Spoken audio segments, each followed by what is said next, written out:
기념비가 나타난 지 2년 후 밀에게 소포가 도착했습니다. 발신인 주소는 없었습니다. 안에는 낡고 해졌지만 온전한 갈색 봉투가 들어 있었습니다. 그것에는 오래된 사건 메모로 보이는 것에 사본이 포함되어 있었습니다. 일부는 굵은 검은 마커로 칠해져 있었지만 간신히 읽을 수 있는 것들이었습니다. 모든 페이지 상단 구석에 한 이름이 희미하게 스탬프되어 있었습니다. 임은경 경사. 공식. 한 기술이 미라에 숨을 먹게 했습니다. 임은경과의 면담 기록 1988년 7월. 승인. 보호 프로그램으로의 이송 보류 중. 승인. 보호. 그 날짜는 은경이 실종된 지 2년 후였습니다. 그녀는 살아있었고 숨겨져 있었던 걸까요? 메모는 국가안전기획부의 한 부서를 언급했지만 미라가 전화했을 때 기록은 존재하지 않았습니다. 그들은 그 이름의 인물을 다룬 적이 없었습니다. 그녀는 마지막 메모를 자신에게 읽어주었습니다. 대상자는 트라우마 징후를 보임, 위협 수준 높음, 격리를 권장함. 하지만 그렇다면 왜 아무도 다시는 그녀를 만나지 못했을까요? 그리고 그녀는 누구로부터 보호받고 있었던 걸까요? 세월이 흘렀습니다. 은경의 순찰차가 발견된 절벽은 이제 다시 초목에 뒤덮여 있습니다. 자연이 과거에 드러냈던 것을 되찾고 있습니다. 지역 사람들은 여전히 꽃을 바치고 아이들은 자전거로 지나가며 그 장소가 가진 그림자를 알지 못합니다. 그리고 의문은 아직 남아 있습니다. 은경은 신뢰했던 누군가, 제복을 입은 누군가에게 살해당한 걸까요? 아니면 그녀를 보호해야 할 기관에 의해 침묵 속으로 끌려간 걸까요? 아무도 대답하지 않습니다. 사건은 공식적으로는 미해결 상태지만 비공식적으로는 잊혔습니다. 미라는 앞으로 나아가 살아가지만 때때로 그녀의 전화가 추적 불가능한 통화로 울립니다. 목소리는 없고 단지 잡음뿐. 마치 누군가가 그녀가 아직 찾고 있는지 확인하는 것 같습니다. 그녀는 항상 찾고 있습니다. 왜냐하면 어떤 실종은 가족을 괴롭히는 것만이 아니라 커뮤니티 전체에 울려 퍼지기 때문입니다. 그리고 은경의 이야기는 단순한 미스터리가 아닙니다. 그것은 어떤 진실은 어둠 속이 아닌 사람들의 시선 속에 숨겨져 있으며 시간, 공포, 혹은 의도에 의해 묻혀 있다는 것을 상기시키는 것입니다. 임은경 경사의 실종은 수사관들과 가족들을 지금도 괴롭히는 가장 소름 끼치는 미해결 사건 중 하나로 남아 있습니다. 그리고 그녀에게 음성 메일이 도착했습니다. 남자의 목소리, 변조되어 있었습니다. 당신은 봐서는 안 될 곳을 보고 있소. 열어서는 안 될 문도 있는 법이지. 전화는 그녀가 사는 시내의 한 공중전화에서 발신되었습니다. 미라는 음성 메일을 저널리스트의 사이버 보안 담당자에게 가져갔습니다. 목소리는 디지털로 변조되었지만 신호는 옛 경찰 본부 근처에서 포착되었습니다. 도상철은 돌을 벗어나지 않았습니다. 그는 지하에 숨어 있었습니다. 그녀는 모든 발견 사실을 내부 조사를 약속한 한 유력 정치인의 비서에게 넘겼습니다. 몇 주가 지났습니다. 그리고 이야기는 사라졌습니다. 말 그대로. 그녀의 기사초안은 거부당했습니다. 그녀를 도왔던 기자는 갑자기 휴가를 떠났습니다. 그녀의 이메일 계정은 해킹당했습니다.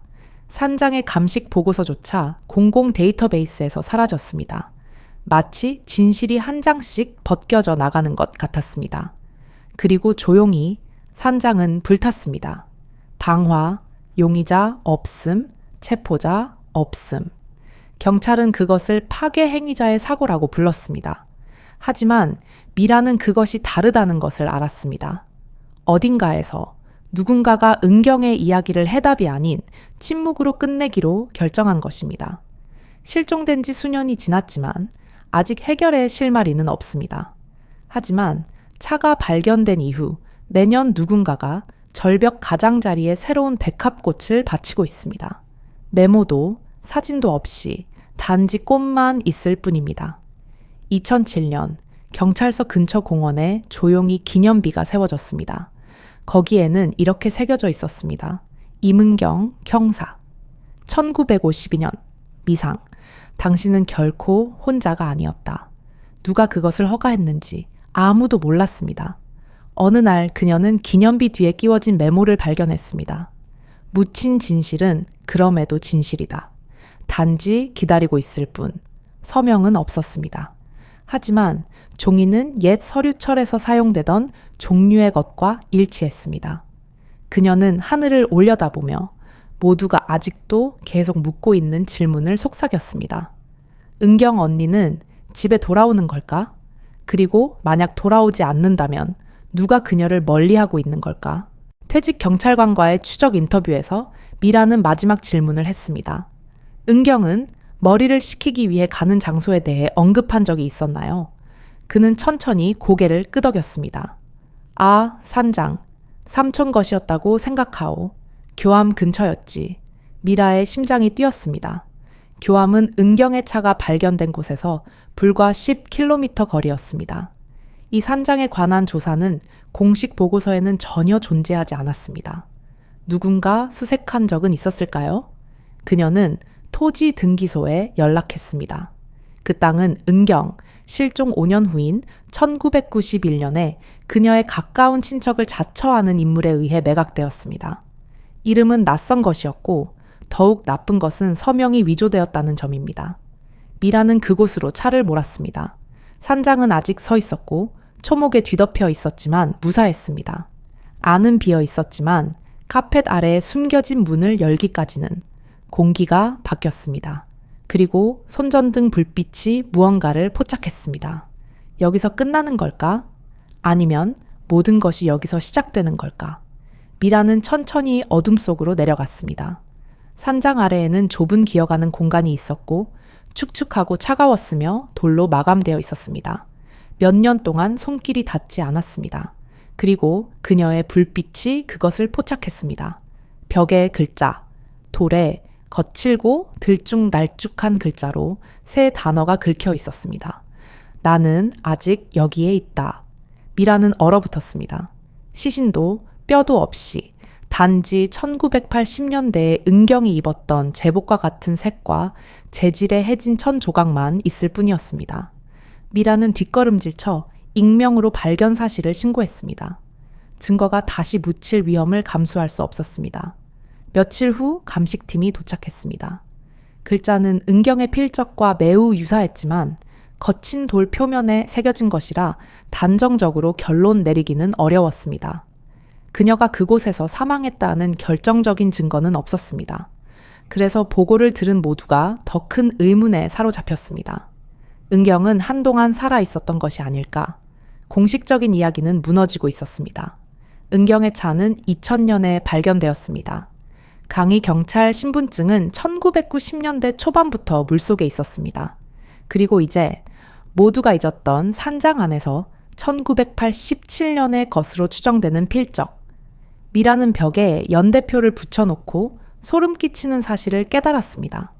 은경을 찾는 사람조차 없었던 5년의 공백 기간이 있었고 그 사이에 인근 군에서 다른 몇 명의 여성이 실종되었습니다. 모두 가출이나 가정 내 실종으로 처리되었습니다. 패턴은 정확하지 않았지만 경종을 울리기에는 충분했습니다. 그녀는 오래된 사건 파일들을 비교하고 공통된 실마리를 찾아냈습니다. 모든 사건에서 초기 수사관 중 한 명은 도상철이었습니다. 왜 아무도 이것을 연결짓지 못했을까요? 바로 그 공백기의 산장 매각 1991도 이루어졌습니다. 80년대 후반 한 노숙인 남성이 은경으로 보이는 여성이 그녀의 차가 최종적으로 발견된 절벽 근처에서 한 남자와 말다툼하는 것을 보았다고 경찰에 말했습니다. 그는 남자의 차, 번호판까지 포함한 검은색 세단에 대해서도 설명했습니다. 사건 파일에는 그의 진술이 기록되어 있었지만 신빙성 없음으로 기각되었습니다. 미라는 그 남성을 찾아냈습니다. 그는 아직 같은 지역에 지금은 갱생시설에서 살고 있었습니다. 그녀가 은경 이야기를 꺼내자 그는 즉시 그녀를 기억해냈습니다. 그녀가 무서워했고 도망치려 했다고 경찰에 말했었소. 남자가 그녀를 붙잡고 밀어 넘어뜨렸지. 하지만 놈들은 나를 비웃었소. 미라는 그에게 도상철의 사진을 보여주었습니다. 남성의 눈이 휘둥그레졌습니다. 이놈이야. 그가 속삭였습니다. 하지만 그에게는 아직 할 말이 있었습니다. 그는 몇 주 후 도상철이 강에 무언가를 던져 넣는 것을 다시 보았다고 했습니다. 미라는 강둑으로 돌아왔습니다. 이번에는 저축의 마지막을 털어 고용한 민간 잠수팀과 함께였습니다. 음파 탐지 장비를 사용해 그들은 남성이 도상철이 무언가를 버렸다고 주장하는 장소 근처의 물을 스캔하기 시작했습니다. 그들이 발견한 것은 충격적이었습니다. 수심 약 4미터, 진흙투성이의 강바닥에 쇠사슬로 감긴 긴 금속성 물체가 박혀 있었습니다. 다이버가 그것을 끌어올렸습니다. 그것은 밀봉된 더플백으로 물에 젖어 악취를 풍겼습니다. 안에는 몇 가지 물품이 들어 있었습니다. 녹슨 권총 4번이 긁힌 경찰 신분증, 그리고 몇 단어밖에 읽을 수 없는 물에 손상된 수첩, 한 줄의 글씨가 눈에 띄었습니다.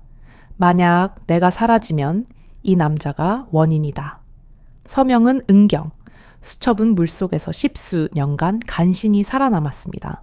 하지만 그것은 긴급하고 새로운 의문을 제기했습니다. 왜 도상철은 자신의 것이 아닌 신분증을 버렸을까요? 아니면 그것은 그 자신의 것이었을까요? 테이프, 수첩, 신분증, 사진 모든 것을 손에 쥔 미라는 과거 경찰 내부 비리를 취재했던 저널리스트에게 접촉했습니다. 그는 말없이 귀를 기울였습니다. 그녀가 말을 마치자 그는 말했습니다. 이건 단순한 이야기가 아니군요. 폭탄입니다. 그들은 변호사와 만나 모든 것을 도경찰청 수사본부에 제출하기로 합의했습니다. 하지만 파일이 최종적으로 제출되었을 때 그들은 충격적인 사실을 전해 들었습니다. 도상철은 2달 전 조용히 퇴직했다는 것입니다. 그는 도 밖으로 이사했고 전입신고 주소도 공식적인 퇴직 성명도 없이 그저 사라졌습니다. 도는 형사상의 증거 불충분을 이유로 수사 개시를 거부했습니다. 미라는 만견자실했습니다. 모든 것을 손에 쥐고도 아무도 그것에 손대려 하지 않았습니다. 하지만 가장 큰 미스터리는 남았습니다. 만약 도상철이 떠난 것이라면 그는 아직 무엇을 혹은 누구를 두려워했던 걸까요? 미라는 순찰차가 발견된 현장을 다시 방문했습니다. 가파른 경사면과 물은 바위가 있는 강둑. 하지만 무언가 그녀를 괴롭혔습니다. 지형이 변해 있었습니다. 수사관이 차량의 일부만 회수할 수 있었고 전체는 아니었다고 말했던 것을 기억해냈습니다. 새 손전등을 들고 그녀는 절벽 가장자리를 따라가다 덤불의 반쯤 가려진 좁은 틈을 발견했습니다. 그 너머에는 얕은 동굴이 있었습니다. 건조하고 숨겨져 있으며 거의 완전히 벽으로 막혀 있었습니다. 안에는 타이어 자국, 빛바랜 플라스틱 조각, 그리고 차량 내부에서 나온 단열자애 같은 것이 있었습니다. 누군가가 차 혹은 그 일부를 바위 깊숙이 이동시키려다 실패한 것입니다. 왜? 그리고 더 중요하게는 회수되지 않은 부분에는 무엇이 있었을까요? 그것이 무엇이든 누군가는 아직 그것을 묻어두고 싶었던 것입니다. 지금은 다른 사람에게 임대된 언니의 옛 아파트로 돌아가 미라는 집주인에게 연락해 은경에게 할당되었던 지하실 창고를 수색하게 해달라고 부탁했습니다. 그곳에서 낡은 온수기 뒤에 숨겨져 있던 것은 H&E라는 이니셜이 새겨진 오래된 나무 상자였습니다. 안에는 어린 시절의 추억이 담긴 물건들이 있었습니다. 하지만 그 아래 마지막 숨겨진 공간이 있었습니다. 거기에는 또 다른 카세트가 들어 있었습니다. 이것에는 라벨이 없었습니다. 그녀는 그것을 재생했습니다. 모든 것을 복사했고 나머지는 숨겼어. 무섭지만 도망칠 수는 없어. 만약 무슨 일이 생기면 흠집 난 신분증을 찾아. 흠집 난 신분증. 미라는 사진 중 하나에서 그것을 본 것을 기억해내기 전까지는 이해하지 못했습니다. 흠집 난 신분증의 사번은 7431이었습니다. 그녀가 그것을 조사하자 피가 얼어붙는 듯한 사실이 밝혀졌습니다. 그것을 소지했던 경찰관은 아직 현역이었고 이제 그는 미라가 진실에 너무 가까이 다가섰다는 것을 알고 있었습니다. 4번 7431은 도상철 경사의 것이었습니다. 지금까지의 어떤 수사에서도 한 번도 이름이 거론되지 않았던 인물입니다. 은경이 처음 실종되었을 때 초기 수색팀의 일원이었다는 점을 고려하면 미라는 그것을 기묘하게 생각했습니다. 더욱 의심스러운 것은 도상철은 같은 관할서에서 계속 근무하고 있는 몇 안 되는 경찰관 중 한 명이며 2번 승진했다는 점입니다. 미라는 그의 인사 기록을 조사했습니다. 은경 사건이 미해결로 남은 지 몇 년 후 도상철은 실종자 담당에서 마약계로의 이동을 요청했습니다. 그 후는 조용한 경력, 5점도 표창도 없이 그저 안정적이었습니다. 너무 안정적이었습니다. 그녀는 1986년에 도상철 순찰 일지와 은경의 테이프에 기록된 시간을 비교했습니다. 우연 이상의 일치가 있었습니다. 하지만 그때 그녀는 소름 끼치는 발견을 했습니다.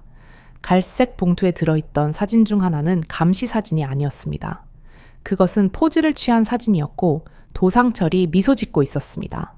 미라는 80년대에 경찰서에서 근무했던 퇴직 경찰관에게 연락했습니다. 조심스럽게 그녀는 도상철에 대해 물었습니다. 퇴직 경찰관은 망설인 후 그는 조용하고 외톨이였지만 그와 은경은 그다지 잘 지내지 못했소. 그녀가 한번 체포 보고서에서 그가 대충 처리했다고 비난한 적이 있었지. 험악해졌소. 라고 말했습니다. 은경은 고소장을 제출했지만 그것은 한 번도 언급되지 않았습니다. 미라는 오래된 감찰 보고서를 파헤쳐 마침내 조치 불필요라고 적힌 파일 속에 묻혀있는 그것을 찾아냈습니다. 은경은 도상철이 마약 체포에서 증거를 날조했다고 고발했던 것입니다. 일주일 후 그녀는 실종되었습니다. 우연일까요? 같은 보고서에는 내부 고발 처리를 승인한 다른 형사의 이름이 있었습니다. 그 형사는 2000년 은경의 차가 발견된 해와 같은 해에 퇴직했습니다. 왜 그 발견 직전에 이렇게 많은 미해결의 실마리들이 끊어졌을까요? 그리고 왜 누군가가 타이밍을 계획한 것처럼 느껴졌을까요? 사진 속 남자 김도영 경사는 1992년에 명예퇴직했지만 그의 경력에는 기묘한 공백 기간이 있었습니다. 몇 년간의 현장 근무가 없고 갑작스러운 승진, 그리고 봉인된 표창. 미라는 그가 있는 요양원을 방문했습니다. 그는 쇠약했지만 의식은 뚜렷했고 그녀가 담요 위에 사진을 놓자 그의 손은 떨렸습니다. 그는 오랫동안 그것을 바라본 후 말했습니다. 그날 밤 우리는 그것을 못 본 척하라는 말을 들었소. 무엇을 못 본 척하라고요? 그녀가 물었습니다. 그녀는 거기에 있어서는 안 됐소. 김도연은 이름을 밝히기를 거부하며 단지 속삭였습니다. 그녀는 창고를 찾아냈소. 그녀가 처음은 아니었지만 마지막이었지. 미라가 자세한 내용을 요구하자 그는 그저 중얼거렸습니다. 그래서 차는 그런 곳에 아무도 찾지 못하길 바라며 충분히 깊은 곳에 버려졌던 거요. 하지만 누군가가 찾아버렸지. 지금 추적하기엔 너무 늦은 걸까? 2주 후 필름이 준비되었습니다. 미라는 떨리는 손으로 디지털 스캔을 열었습니다. 차례차례 밤에 찍힌 이미지들이 나타났습니다. 은경의 송을씨로 날짜, 시간, 장소가 적혀 있었습니다. 한 시리즈의 사진은 다리 근처 부두에서 표시 없는 벤이 나무 상자를 보트에 싣고 있는 모습을 담고 있었습니다. 다른 사진은 제복을 입은 사람을 포함한 남자들이 114번이라고 번호가 매겨진 임대 창고에서 군용 가방, 더플백을 건네는 모습을 담고 있었습니다. 그리고 마지막 필름, 그것은 연속 사진이었습니다. 은경은 자신의 차를 미행하는 누군가를 포착했던 것입니다. 똑같은 검은색 세단, 똑같은 번호판, 여러 날 밤에 걸쳐서. 백미러를 통해 찍힌 한 장의 사진에는 운전자가 뚜렷하게 찍혀 있었습니다. 현재도 경찰에 재직 중인 남자였습니다. 미라는 숨을 삼켰습니다. 증거를 손에 넣었습니다. 하지만 그것으로 충분할까요? 그녀가 다음에 취할 행동이 모든 것을 결정할 것이기 때문입니다. 미라는 위험을 무릅쓰고 전국지의 기자와 만남을 주선했습니다. 그들은 법원 근처 찻집에서 만나기로 했지만 기자는 나타나지 않았습니다. 대신 수수한 회색 정장을 입은 남자가 들어와 그녀의 맞은편에 앉아 조용히 말했습니다. 그만두시오. 이 이야기는 당신이 생각하는 결말로 끝나지 않을 거요. 그는 테이블 너머로 서류 봉투를 밀었습니다. 안에는 한 장의 서류, 1987년에 봉인된 파일이 있었고 언니의 사번이 찍혀 있었습니다. 아래에는 내부 처리 완료라고 적혀 있었습니다. 설명도 서명도 없이 그저 조용한 종결만이 있었습니다. 그녀가 고개를 들었을 때 남자는 이미 문을 나서고 있었습니다. 그녀는 그를 쫓아갔지만 모습은 보이지 않았습니다. 사진 속 남자, 김도연 경사는 1992년에 명예퇴직했지만 그의 경력에는 기묘한 공백 기간이 있었습니다. 몇 년간의 현장 근무가 없고 갑작스러운 승진, 그리고 봉인된 표창. 미라는 그가 있는 요양원을 방문했습니다. 그는 쇠약했지만 의식은 뚜렷했고 그녀가 담요 위에 사진을 놓자 그의 손은 떨렸습니다. 그는 오랫동안 그것을 바라본 후 말했습니다. 그날 밤 우리는 그것을 못 본 척하라는 말을 들었소. 무엇을 못 본 척하라고요? 그녀가 물었습니다. 그녀는 거기에 있어서는 안 됐소. 김도연은 이름을 밝히기를 거부하며 단지 속삭였습니다.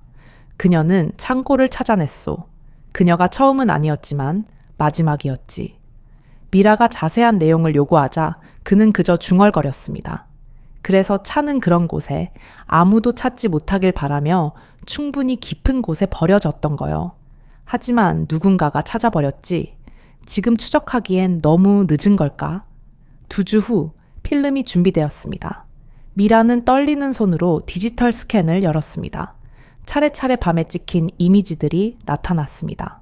은경의 송을씨로 날짜, 시간, 장소가 적혀 있었습니다. 한 시리즈의 사진은 다리 근처 부두에서 표시 없는 벤이 나무 상자를 보트에 싣고 있는 모습을 담고 있었습니다. 다른 사진은 제복을 입은 사람을 포함한 남자들이 114번이라고 번호가 매겨진 임대 창고에서 군용 가방, 더플백을 건네는 모습을 담고 있었습니다. 그리고 마지막 필름, 그것은 연속 사진이었습니다. 은경은 자신의 차를 미행하는 누군가를 포착했던 것입니다. 똑같은 검은색 세단, 똑같은 번호판, 여러 날 밤에 걸쳐서. 백미러를 통해 찍힌 한 장의 사진에는 운전자가 뚜렷하게 찍혀 있었습니다. 현재도 경찰에 재직 중인 남자였습니다. 미라는 숨을 삼켰습니다. 증거를 손에 넣었습니다. 하지만 그것으로 충분할까요? 그녀가 다음에 취할 행동이 모든 것을 결정할 것이기 때문입니다. 미라는 위험을 무릅쓰고 전국지의 기자와 만남을 주선했습니다. 그들은 법원 근처 찻집에서 만나기로 했지만 기자는 나타나지 않았습니다. 대신 수수한 회색 정장을 입은 남자가 들어와 그녀의 맞은편에 앉아 조용히 말했습니다. 그만두시오. 이 이야기는 당신이 생각하는 결말로 끝나지 않을 거요. 그는 테이블 너머로 서류 봉투를 밀었습니다. 안에는 한 장의 서류, 1987년에 봉인된 파일이 있었고 언니의 4번이 찍혀 있었습니다. 아래에는 내부 처리 완료라고 적혀 있었습니다. 설명도 서명도 없이 그저 조용한 종결만이 있었습니다. 그녀가 고개를 들었을 때 남자는 이미 문을 나서고 있었습니다. 그녀는 그를 쫓아갔지만 모습은 보이지 않았습니다. 마지막 기록 더미를 정리하던 중 미라는 간과되었던 것을 우연히 발견했습니다. 무관한 교통 위반 사건 아래에 잘못 파일링된 낡은 파일. 안에는 제복 차림이 아닌 멀리서 찍힌 은경의 작은 입자가 거친 사진이 들어 있었습니다. 그녀는 식당 주차장에서 누군가와 만나고 있었고 마치 감시당하고 있다는 것을 눈치챈 것처럼 고개를 돌리고 있었습니다. 첨부된 메모에는 CB라는 이니셜과 그녀는 너무 많이 안다. 엄중 감시 중이라는 말이 휘갈겨져 있었습니다. 설명도 추적 조사도 맥락도 없었습니다. 하지만 이 파일에는 지문 태그가 붙어 있었습니다. 미라는 비용을 지불하고 분석을 의뢰했습니다. 지문은 2001년에 사망한 전 국가안전기획부 직원과 일치했습니다. 그의 죽음은 공식적으로는 자살로 처리되었지만 미라는 내부 갈등, 비밀, 그리고 조용한 입막음 비용에 대한 소문을 찾아냈습니다. 그녀는 다시 한번 사진을 보았습니다. 만약 은경이 지역 경찰이 아닌 국가기관에 감시당하고 있었다면 그녀의 실종은 우발적인 것이 아니었습니다. 의도적인 것이었습니다. 미라는 1980년대에 근무했던 전직 시의회 의원을 찾아냈습니다. 그는 이제 은퇴하고 아내와 사별했으며 솔직했고 잃을 것이 없었습니다. 그녀가 브릿지웨이 작전을 언급하자 그는 굳어졌습니다. 그건 지역 얘기가 아니요. 그건 위에서, 그것도 훨씬 위에서의 지시였지. 우리는 관여하지 말고 조용히 있으라는 말을 들었소. 그에 따르면 브릿지웨이 작전에는 마약, 현금 이동, 그리고 매수된 공무원이 연루되어 있었습니다. 은경은 자신도 모르는 사이에 묻혀 있어야 할 무언가에 발을 들여놓았을지도 모릅니다. 하지만 실종 2주 전 그녀는 그 다리에서 무엇을 하고 있었던 걸까요? 의원은 몸을 기울여 말했습니다. 한 가지 들은 게 있소. 그녀는 사진을 가지고 있었지. 무슨 사진? 그리고 그것들은 지금 어디에 있죠? 그는 몰랐습니다. 하지만 그는 그녀에게 마지막 한마디를 남겼습니다. 만약 이 일을 다시 들쑤실 생각이라면 조심하시오. 그놈들은 아직 감시를 그만두지 않았소. 집으로 돌아온 미라는 마지막으로 조사하지 않은 장소, 차고의 다락방을 뒤졌습니다. 낡은 제복과 빈 약상자 더미 아래 낡은 도구 상자 안에 열쇠가 걸린 금속 상자를 발견했습니다.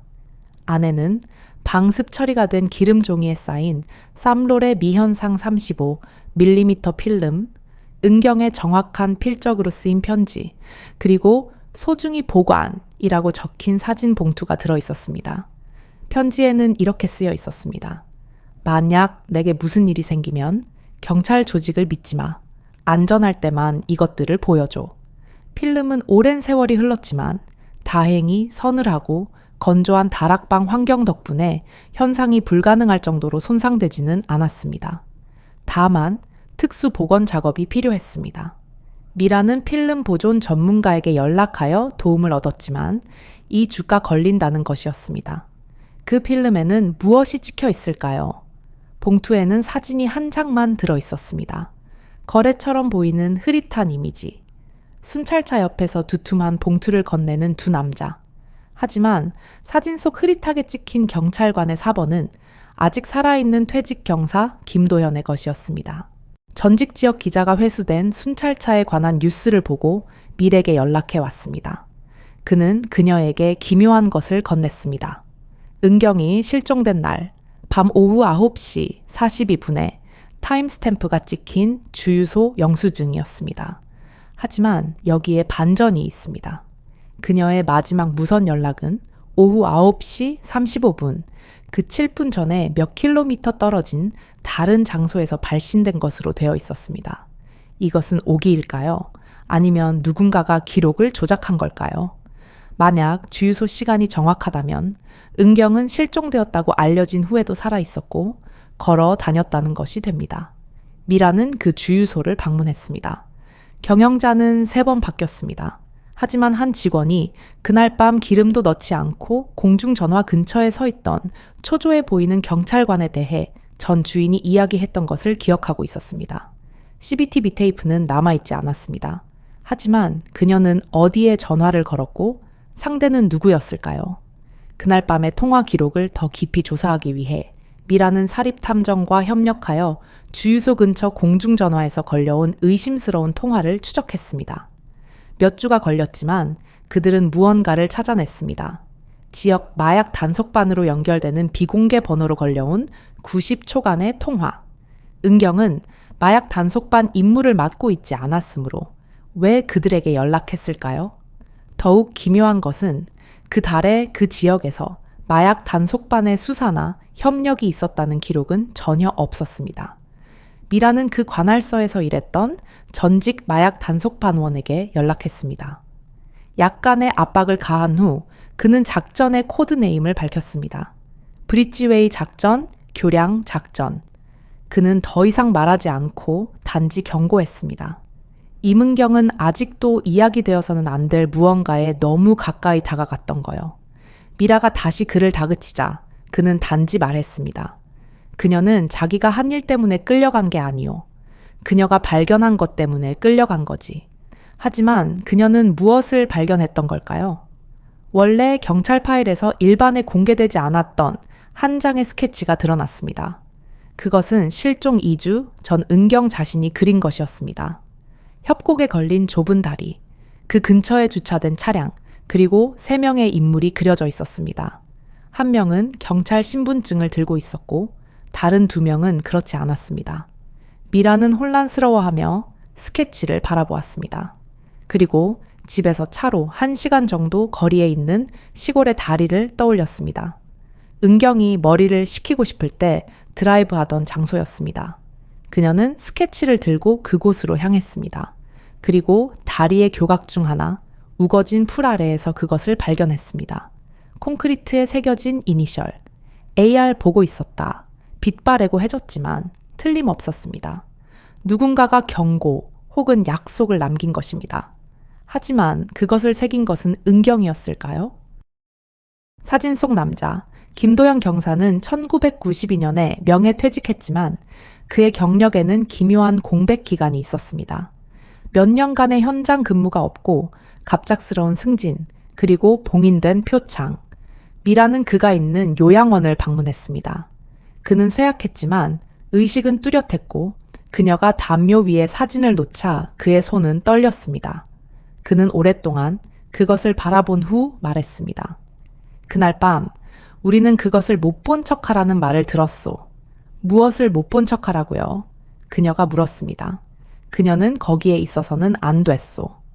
김도현은 이름을 밝히기를 거부하며 단지 속삭였습니다. 그녀는 창고를 찾아냈소. 그녀가 처음은 아니었지만 마지막이었지. 미라가 자세한 내용을 요구하자 그는 그저 중얼거렸습니다. 그래서 차는 그런 곳에 아무도 찾지 못하길 바라며 충분히 깊은 곳에 버려졌던 거요. 하지만 누군가가 찾아버렸지. 지금 추적하기엔 너무 늦은 걸까? 2주 후 필름이 준비되었습니다. 미라는 떨리는 손으로 디지털 스캔을 열었습니다. 차례차례 밤에 찍힌 이미지들이 나타났습니다. 은경의 송글씨로 날짜, 시간, 장소가 적혀 있었습니다. 한 시리즈의 사진은 다리 근처 부두에서 표시 없는 벤이 나무 상자를 보트에 싣고 있는 모습을 담고 있었습니다. 다른 사진은 제복을 입은 사람을 포함한 남자들이 114번이라고 번호가 매겨진 임대 창고에서 군용 가방, 더플백을 건네는 모습을 담고 있었습니다. 그리고 마지막 필름, 그것은 연속 사진이었습니다. 은경은 자신의 차를 미행하는 누군가를 포착했던 것입니다. 똑같은 검은색 세단, 똑같은 번호판, 여러 날 밤에 걸쳐서 백미러를 통해 찍힌 한 장의 사진에는 운전자가 뚜렷하게 찍혀 있었습니다. 현재도 경찰에 재직 중인 남자였습니다. 미라는 숨을 삼켰습니다. 증거를 손에 넣었습니다. 하지만 그것으로 충분할까요? 그녀가 다음에 취할 행동이 모든 것을 결정할 것이기 때문입니다. 미라는 위험을 무릅쓰고 전국지의 기자와 만남을 주선했습니다. 그들은 법원 근처 찻집에서 만나기로 했지만 기자는 나타나지 않았습니다. 대신 수수한 회색 정장을 입은 남자가 들어와 그녀의 맞은편에 앉아 조용히 말했습니다. 그만두시오. 이 이야기는 당신이 생각하는 결말로 끝나지 않을 거요. 그는 테이블 너머로 서류 봉투를 밀었습니다. 안에는 한 장의 서류, 1987년에 봉인된 파일이 있었고 언니의 4번이 찍혀 있었습니다. 아래에는 내부 처리 완료라고 적혀 있었습니다. 설명도 서명도 없이 그저 조용한 종결만이 있었습니다. 그녀가 고개를 들었을 때 남자는 이미 문을 나서고 있었습니다. 그녀는 그를 쫓아갔지만 모습은 보이지 않았습니다. 경찰은 그 세부 사항을 숨기려 했지만 밀에게는 아직 내부에 협력자가 있었습니다. 그중 한 명이 블랙라이트로 비춘 파일 사진을 그녀에게 보내왔습니다. 그녀는 몇 시간 동안 그 글자를 뚫어지게 쳐다보았습니다. 정말 댁이었을까? 그가 연루된 걸까? 아니면 무언가를 막으려다 실패한 걸까? 미라는 그를 찾아냈습니다. 그는 강원도 인제군에서 다른 이름으로 살고 있었습니다. 그녀는 분노가 아닌 필사적인 마음으로 그를 만나러 갔습니다. 그는 만나기로 동의했습니다. 그는 늙고 말이 적었으며 더욱 조심스러워 보였습니다. 그녀가 이니셜에 대해 묻자 그는 단지 이렇게 말했습니다. 도우려고 했다고 말했을 텐데요. 하지만 세상 일에는 당신이 생각하는 것보다 더 큰 힘이 작용하고 있소. 그리고 그는 다시 떠났습니다. 공식 사건 파일에는 항상 한 가지 기묘한 세부 사항이 적혀 있었습니다. 은경은 자신의 근무를 개인 비디오 카메라로 기록하는 습관이 있었습니다. 경찰서 비품이 아닌 자신을 보호하기 위한 도구였습니다. 그녀는 그것을 순찰차 앞 유리에 설치했지만 순찰차가 회수되었을 때 그것은 사라지고 없었습니다. 거치대도 배선도 그것이 설치되었던 흔적도 없었습니다. 은퇴한 감식반원이 사진을 확인하고 단정했습니다. 대시보드에는 비디오 카메라 브래킷이 있던 자리에 긁힌 자국이 남아 있었습니다. 그것은 누군가가 의도적으로 그리고 깔끔하게 제거했다는 것을 의미했습니다. 하지만 누가 어떻게 처음부터 채 접근했을까요? 당국은 1986년에 그 지역을 수색했다고 주장했지만 분명히 그렇지 않았습니다. 혹은 더 나쁘게는 비공식적으로는 수색되었을지도 모릅니다. 그것은 더 어두운 의문을 제기했습니다. 이 비밀을 지키기 위해 누군가가 몇 년 동안 그곳에 있었던 걸까요? 순찰차가 발견된 지 몇 달 후 예상치 못한 정보원으로부터 제보가 들어왔습니다. 남기훈이라는 이름의 퇴직한 자동차 정비공이었습니다. 그는 80년대 초 경찰서 차량 정비를 파트타임으로 맡았었고 기묘한 일을 기억하고 있었습니다. 은경이 실종되기 한 달 전 그녀는 찾아와 특히 브레이크 라인 점검을 요청했습니다. 그저 조심성이 많은 줄로만 알았지 그가 말했습니다. 하지만 그때 그녀는 몸을 기울여 속삭였습니다. 만약 저에게 무슨 일이 생기면 2차부터 조사해 주세요. 그는 그 일을 결코 잊지 않았습니다. 실종 후 그는 누군가가 차량 기록을 조사할 것이라 기대했지만 아무도 그에게 전화하지 않았습니다. 오랜 세월이 지났습니다. 그가 뉴스에서 순찰차를 보았을 때 찌그러진 팬더가 눈에 익었습니다. 그것은 몇 주 전 그가 수리했던 것과 똑같았습니다. 그는 마침내 연락해서 물었습니다. 브레이크는 조사했소? 대답은 아무도 조사하지 않았다는 것이었습니다. 은경이 실종된 지 10년 후인 1996년 후반, 미라는 낯선 번호로 전화를 받았습니다. 전화기 너머의 목소리는 조용한 남성의 목소리였고 틀림없이 떨리고 있었습니다. 아직 그녀를 찾고 있소. 미라는 얼어붙었습니다. 네. 그녀는 대답했습니다. 많은 것을 말할 순 없소. 목소리는 속삭였습니다. 하지만 오래된 작업장 아래 북쪽의 경사면과 남쪽의 평지를 확인해 보시오. 그리고 전화는 끊겼습니다. 그녀는 즉시 경찰에 연락했습니다. 경찰이 현장을 방문했지만 공식적인 발굴 작업이나 대대적인 항공수색은 이루어지지 않았습니다. 보고서는 그것을 거짓 정보로 처리했습니다. 3개월 후 그 지역은 오프로드 차량 훈련장으로 개발되었습니다. 불도저로 정지 작업이 이루어져 땅의 원래 지형은 영원히 사라졌습니다. 미라는 왜 그렇게 구체적인 정보가 무시되었는지 이해할 수 없었습니다. 누군가가 그 장소가 수색되기를 원치 않았던 걸까요? 누군가가 그녀의 움직임을 감시하고 있었던 걸까요? 그리고 만약 그렇다면 누가 그녀가 그 전화를 받은 것을 알고 있었을까요? 2000년 실종 14년 후 한 아마추어 하이킹 그룹이 외딴 바위 협곡 깊숙한 곳에서 기묘한 것을 우연히 발견했습니다. 녹슨 지붕, 찌그러진 안테나, 먼지 투성이에 퇴색된 빨간색과 파란색 경광등, 그것은 경찰 차량이었고 심하게 부서진 채 마른 진흙 속에 잠겨 있었습니다. 마치 경사면에서 몰았거나 밀어 떨어뜨린 것처럼 좁은 구덩이에 박혀 있었습니다. 그룹은 즉시 발견 사실을 보고했습니다. 당국이 도착했고 차량 번호가 그것을 확인시켜 주었습니다.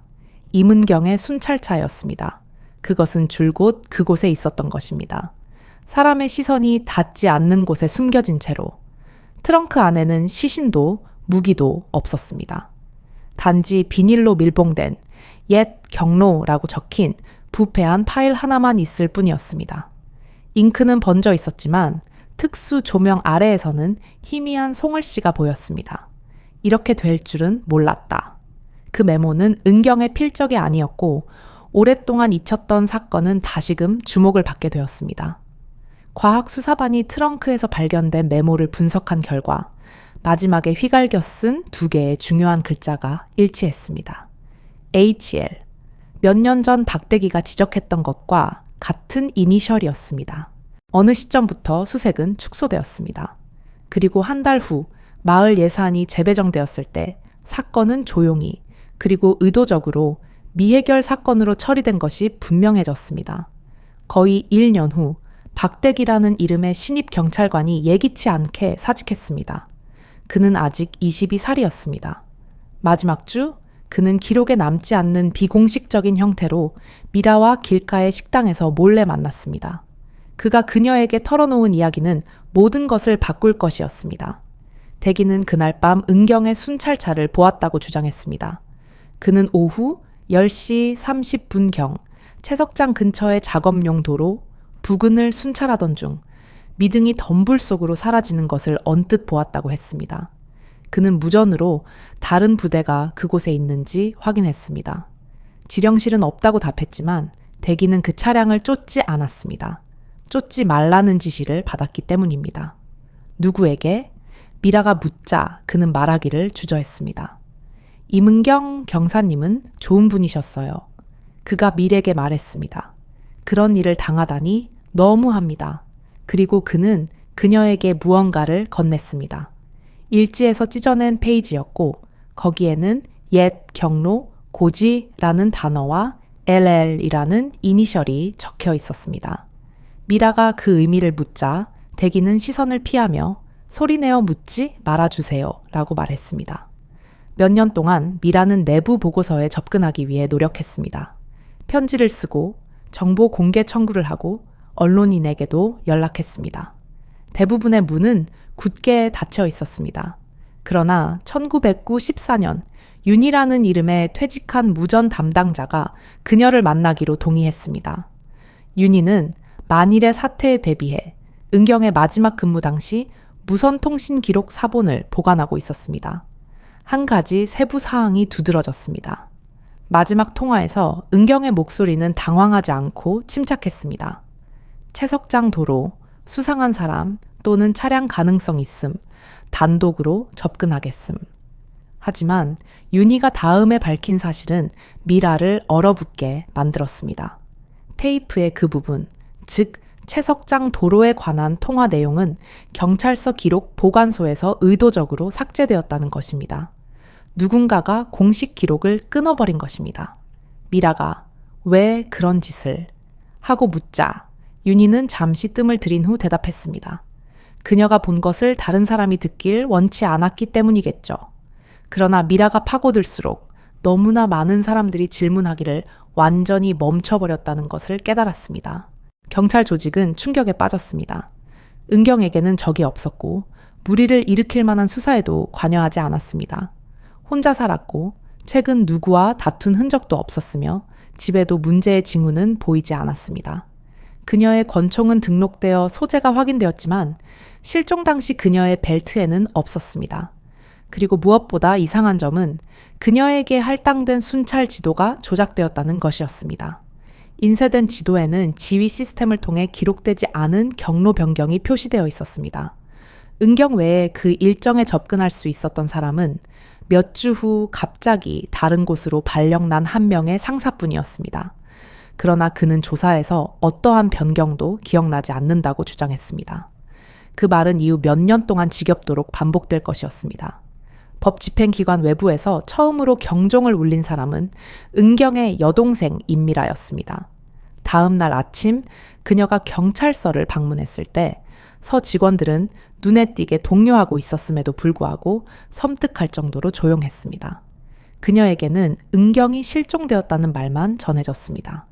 미라는 자세한 내용을 요구했습니다. 왜 대규모 수색대가 즉시 파견되지 않는지, 왜 항공수색이나 경찰견이 동원되지 않는지 물었습니다.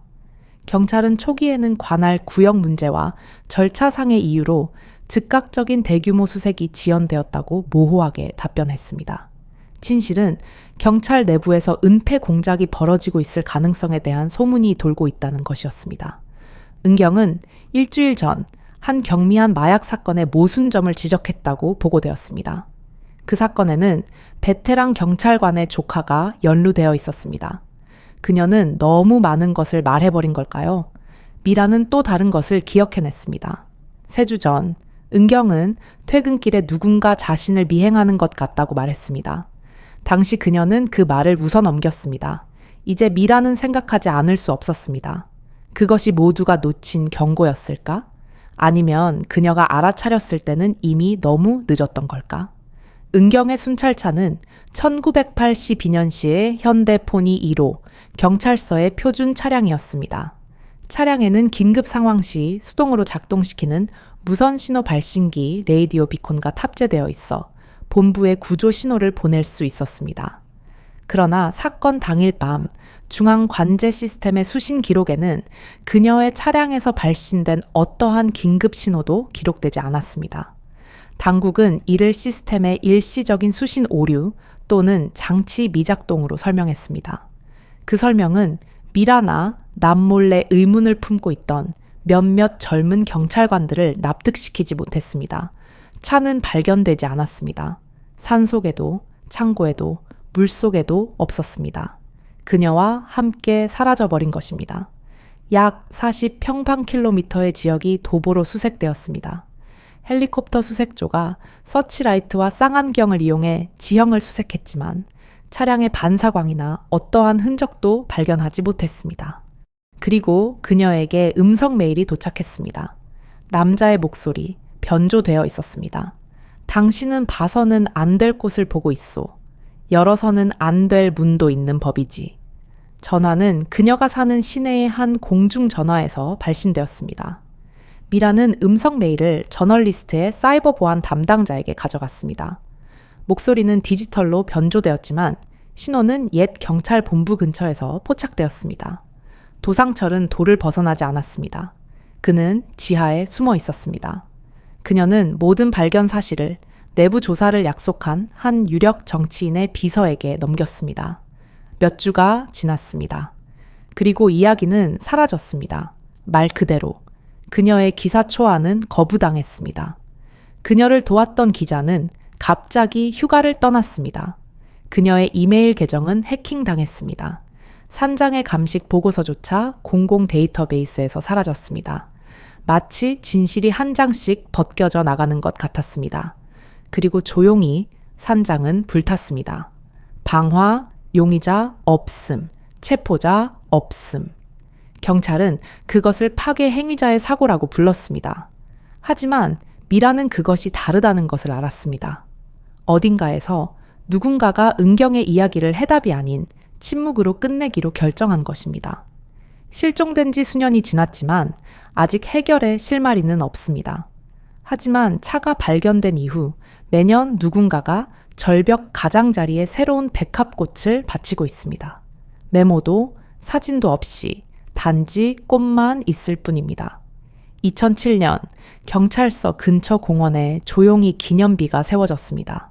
거기에는 이렇게 새겨져 있었습니다. 임은경 경사 1952년 미상 당신은 결코 혼자가 아니었다. 누가 그것을 허가했는지 아무도 몰랐습니다.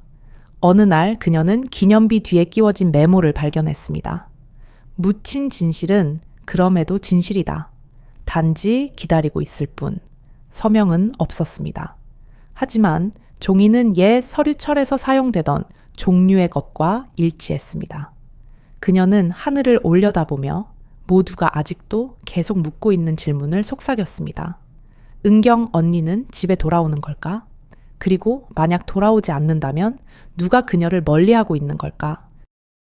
이것은 단순한 미제 사건이 아닙니다. 이것은 기록에서 통째로 지워지고 강제로 침묵당한 사건입니다. 1986년 정의를 외치던 한 여성 경관이 사라졌습니다. 14년 후 벼랑 끝에서 그녀의 순찰차가 발견되었지만 진실은 더 깊은 곳에 묻혔습니다. 동료들은 입을 다물었고 조직은 기록을 파기했습니다. 이것은 단순 실종이 아니라 거대한 권력이 한 개인을 집어삼킨 사건입니다. 과연 이것은 잊혀진 과거의 이야기일 뿐일까요? 지금 우리는 조직의 부패에 맞서다 강제로 침묵당한 한 경찰의 10수년간의 기록을 파헤칩니다. 이문경 경사는 강원도 진포시의 조용한 마을에서 낯익은 얼굴이었습니다. 12년 경력의 경찰관으로서 그녀는 냉철한 판단력과 흔들림 없는 헌신으로 유명했습니다. 그녀는 자부심을 가지고 지역사회에 봉사했지만 1986년 가을 모든 것이 바뀌었습니다. 존경받던 한 경사가 흔적도 없이 사라진 것입니다. 작별 인사도 목격자도 단서도 전혀 없었습니다. 그날 밤, 왜 그녀의 순찰 경로는 변경되었을까요? 몇 년 후 한 신입 경찰관이 진실을 밝혔지만 그 사실은 곧바로 어둠 속에 묻혔습니다. 그리고 14년 뒤 발견된 설명할 수 없는 그것은 과연 무엇이었을까요? 이야기를 시작하기 전에 잠시 시간을 내어 지금 계신 곳의 시간을 댓글로 알려주시겠어요? 놀랍게도 우리 중 많은 이들이 바로 이 순간에 함께 이 영상을 보고 있습니다. 마치 이 이야기를 통해 우리 모두가 연결된 것처럼 말이죠.